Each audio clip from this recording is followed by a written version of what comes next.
Bonjour à toutes et à tous, bienvenue dans ce deuxième On met la patate de la saison.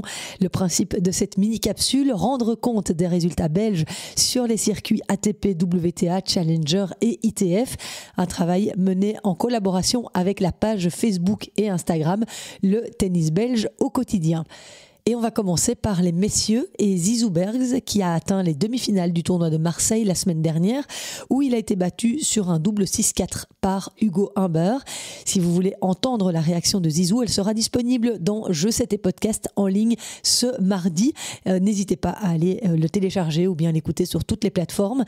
Dans ce tournoi de Marseille, le Belge avait profité en quart de finale du forfait de Zinzhen Zhang, 52e joueur mondial, après avoir gagné le premier set 7-5.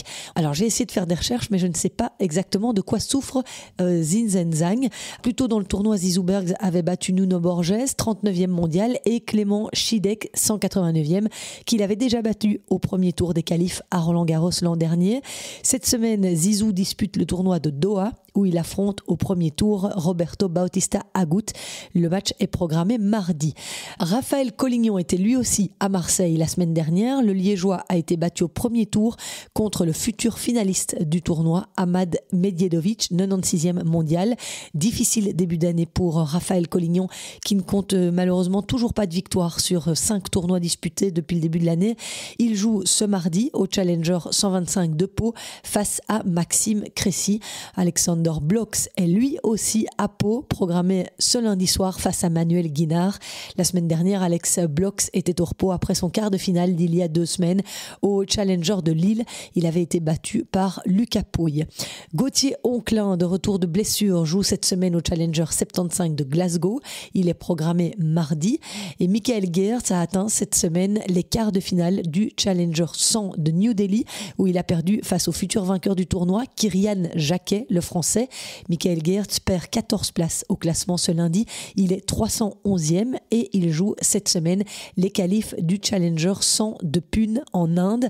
Même programme pour Kimmer Coppejans qui a lui perdu au deuxième tour qualif du Challenger de New Delhi face à Jiri Vesely. Il joue cette semaine aussi les qualifs en Inde à Pune. À noter enfin qu'Emilien Demanet et Jack Loger ont tous les deux perdu au deuxième tour du 15 000 $ de Monastir. Chez les dames, la semaine dernière, Elise Mertens a perdu au 3e tour du WTA 1000 de Doha face à Ekaterina Alexandrova, 6-4, 6-2. Elle avait gagné ses 2 premiers tours, d'abord sur Clara Towson par abandon et puis sur Kristina Buxa, 6-2, 6-3. Mais le 3e tour était un petit peu trop fort pour Elise Mertens. Alexandrova l'a dominée et elle a même battu Jessica Pegula dans la foulée. Donc elle était en forme cette semaine. Elise Mertens a aussi atteint les quarts de finale en double avec sa partenaire Hélène Pérez.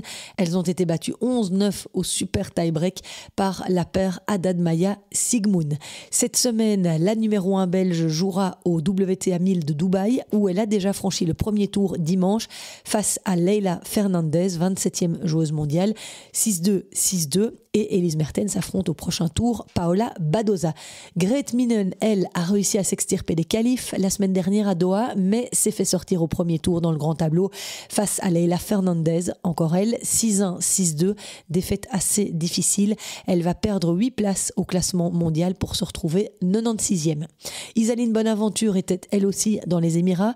Elle a été sortie au premier tour des qualifs à Doha par Alicia Parks, l'américaine, 6-1, 6-0, et c'est déjà fini également au WTA 1000 de Dubaï où Isaline a été battue au premier tour des qualifs par une autre américaine, Bernarda Pera, le score 6-2, 6-2. Marie Benoît, elle, a atteint la semaine dernière le 2e tour du tournoi W75 d'Altenkirchen et elle a été titrée en double avec la Slovène Jakupovic. Son prochain tournoi sera le W35 de Manchester.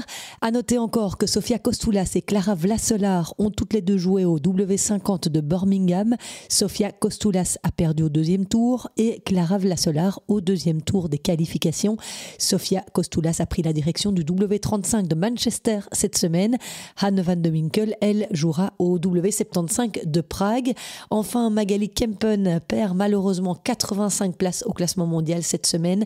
Elle va se retrouver en dehors du top 700. À noter enfin qu'en double, une semaine après sa finale à l'ATP 500 de Rotterdam, Sander Gille et son partenaire polonais Jan Zielinski ont à nouveau atteint la finale à Marseille, où ils ont été battus par la paire locale Pierre Hugerbert, Benjamin Bonzi. Le score 6-3, 6-4. L'ex-partenaire de Sander, Joran Vliegen, lui a perdu au deuxième tour de ce tournoi de Marseille. Il était associé à Manuel Guinard. Et c'est ici que se termine ce mini-podcast On met la patate. Merci d'avoir été au rendez-vous. Passez une excellente semaine. On se retrouve la semaine prochaine.